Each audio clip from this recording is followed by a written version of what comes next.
Happy Victory Monday, Saints fans. If you're just like me and you're celebrating the absolute beatdown that the New Orleans Saints put on the Carolina Panthers yesterday, I need you to help me out and hit that thumbs up icon to like the video. Because just like this picture says, I want you to put the world out there that we back up.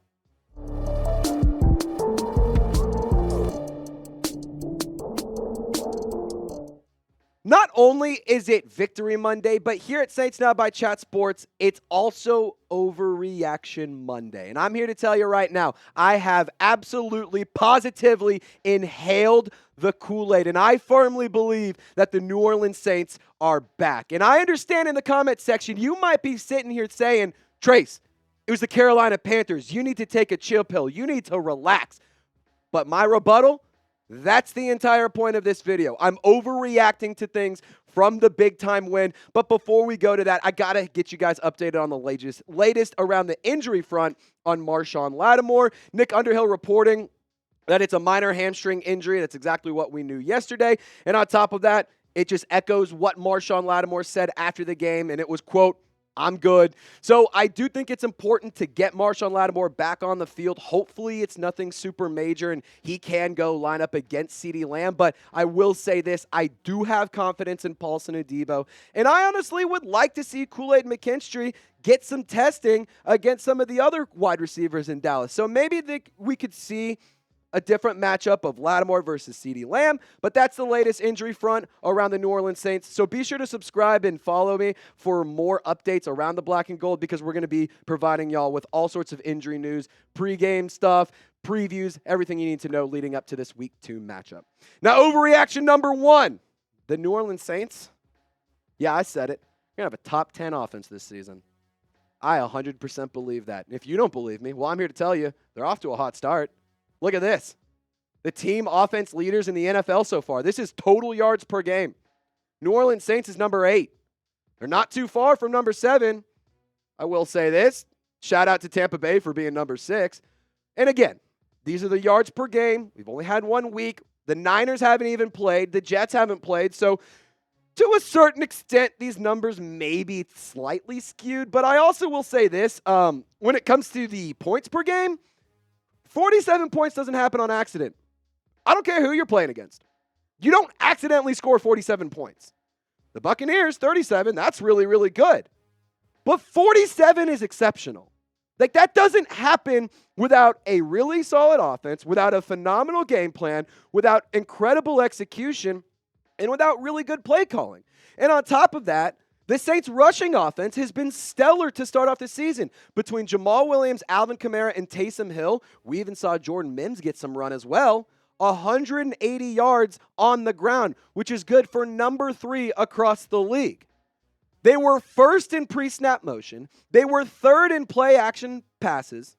So I think that the New Orleans Saints offense is completely different than what it was last year. And I think it's about time that people started respecting the black and gold because they may be much, much better than a lot of people initially thought. And Luke Kuechly even said that. But Luke Johnson right here, he added some pretty interesting advanced stats that show some massive praise to Derek Carr. I thought this was really, really good for the offensive line. The fewest number of quarterback pressures.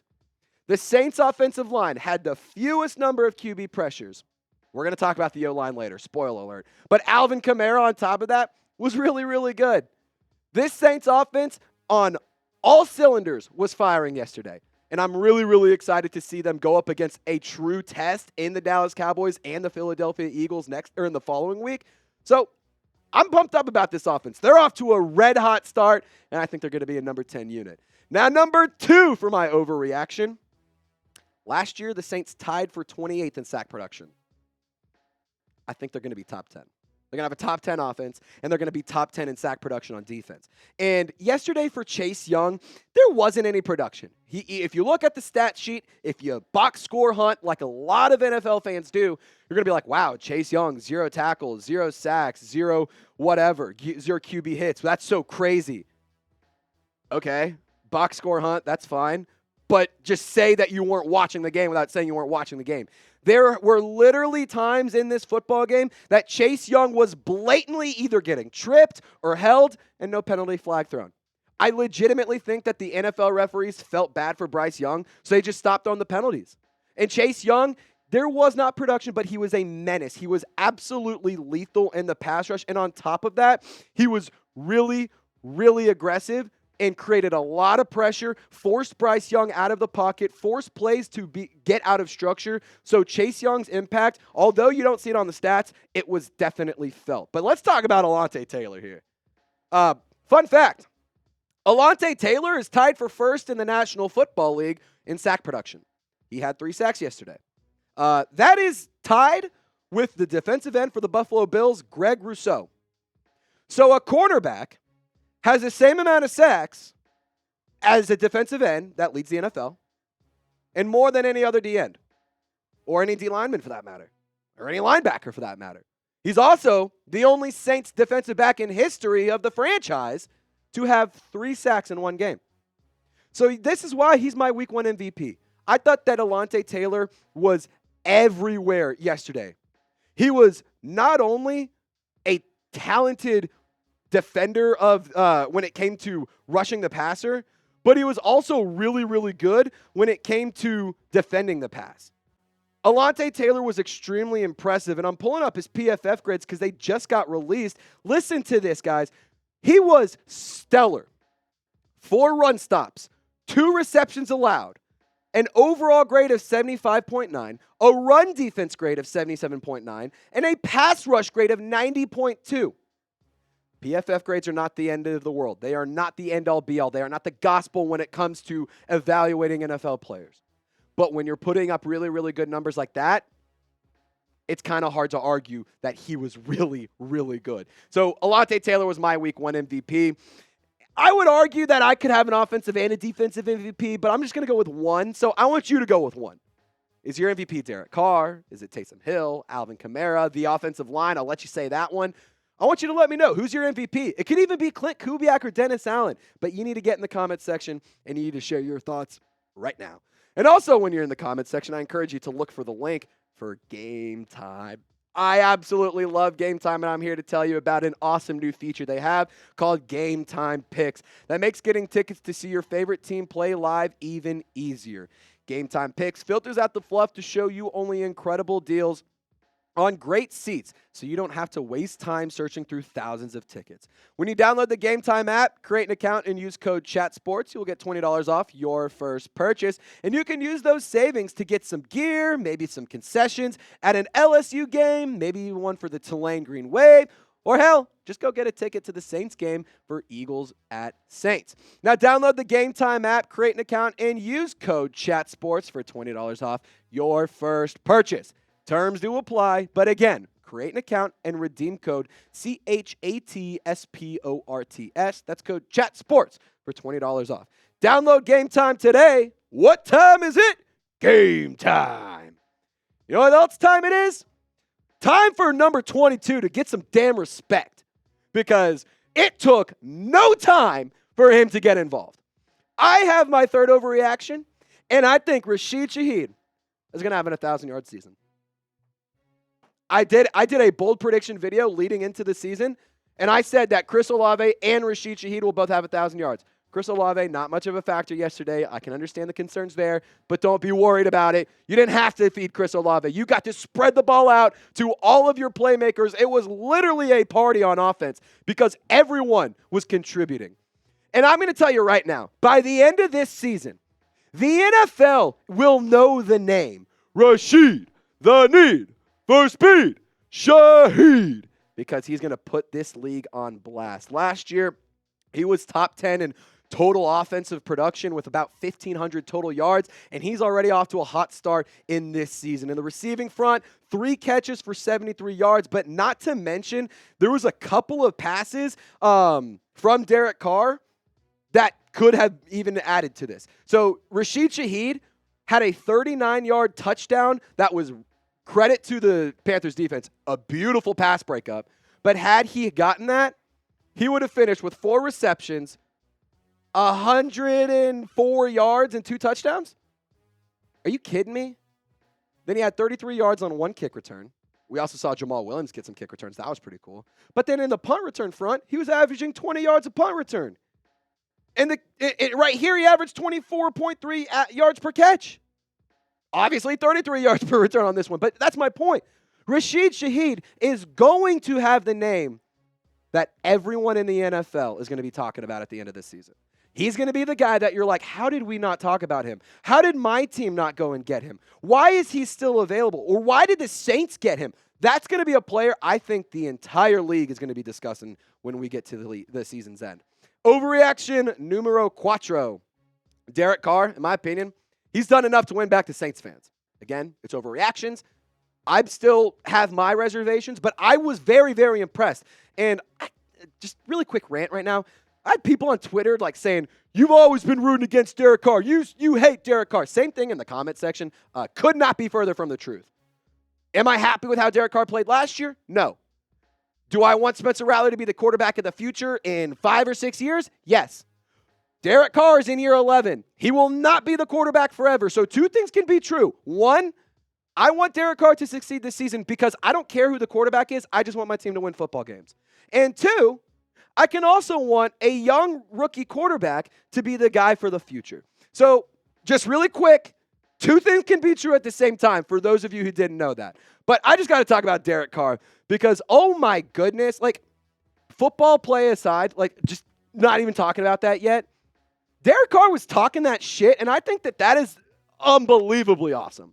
Like, he gets up, he throws a big touchdown, he's flexing on him. He's flexing in Carolina's face. And then after that, look at this one. Look at Derek Carr getting in his face. You have the ref and you have your offensive lineman coming after you saying, get out of here. I mean, when Mike Jackson's over here talking this mess, look at this one. He's like, wait, do you see the scoreboard, right? Like, you're really talking shit and you're down by 37. Some teams don't even score 25 points in a game. You're down 37. So you should relax. And then my favorite one. My favorite one. J.C. Horn. He's coming up to Derek Carr talking some shit. So Derek Carr goes, I have thrown 3 touchdowns on you. And also, wait, look at that. What does that say? Third quarter? Yeah. He absolutely sliced. He diced. He wheeled. He dealed. He was red hot. And I think that he has done enough to earn the respect back from Saints fans. He's earned my respect, at least for this week. I'm not saying that he has it for the entire season. And it's not that I don't respect Derek Carr. It's what I mean by that is he's earned my, like, oh my God, yeah, Derek Carr, like, he's good. He's doing what we asked him to do. He's playing quality football at a high level. He's doing what we all wanted him to do in the first place. I was very, very impressed, and I was very, very happy with Derek Carr. I know a lot of y'all, when you hear me praising Derek Carr, to be like, what is going on here? But I truly do believe he was really, really good. And so for that reason, I will apologize and say, Derek, I was wrong a little bit. I want to see it consistently now. But you picked up where you left off. Last few weeks in the 2023 season was really, really good. Picks up right where he left off with quality football. I know it's the Panthers, but still, 47 points doesn't happen on accident. He was absolutely incredible and damn near a perfect passer rating. Now, I want to ask you this question. Has Derek Carr won you back yet? Just be honest. Just give me a yes or just give me a not yet. Or, if you never lost faith in him, if you never, were out on him, just point that out in the comment section too. Again, I'm not trying to say that I've been trashing Derek Carr. I have had my doubts. I have had my opinions. But all that being said, at the end of the day, I want my football team to win games. I don't care who's throwing the football. I don't care who's calling the plays. I just want my football team to win. That's what's important to me. Now, overreaction number 5, and the final overreaction for week 1. The O-line is way, way, way better than we all initially thought it was going to be. I mean, let's just look at the PFF grades real quick. This is really, really good stuff. Now, 2 players I want to highlight really fast. Talise Fuanga and Trevor Penning. Exceptional from the 2 of them. Talise Fuanga, he looks like the guy. There's no doubt. He looks like the guy. In his first game, go watch the tape. He's making incredible blocks. He's very athletic, and he's doing some really, really good things. Trevor Penning was unbelievably good yesterday. Not one time was I sitting here saying, oh my God, another sack, or oh my God, another issue, or oh my God, Trevor Penning is a liability again. Not once did I say that. And so something interesting about Talise Fuanga, he actually led all rookies in pass block win rate at the rookie offensive tackle position. Talise Fuanga had a 94% pass block win rate, which is really, really good. I was very impressed with Talise Fuanga. I was very impressed with Eric McCoy, who had an exceptional game, damn near perfect. The Saints' offensive line, they built a lot of confidence this week. Not once did rephrase. Derek Carr only got sacked once for 1 yard. That's much, much better than what the issues were last year. It's time to build on that confidence. You did it once against an opponent, a divisional opponent nonetheless, so build on it. You have a tough task going up against Michael Parsons and the Cowboys' defensive line. They're a good unit. But I think that you made it just a little bit easier on yourself because you said, you know what? Trevor Penning, if I'm him, I'm saying, I held my own. I did some good stuff here. I did what I needed to do. And I also played 100% of the snaps, and I didn't make many mistakes. It's time to build off of that confidence. I was very, very impressed with the offensive line. For me, that was the biggest question mark and the biggest concern for this team, and they put a lot of those concerns to rest for me, at least, again, for week 1. Now, if you want the wins to keep on coming, hit that thumbs up icon. Let's get to 300 likes on this video. I know earlier we said like the video if you're celebrating your Victory Monday. How about we celebrate Victory Monday 17 more times?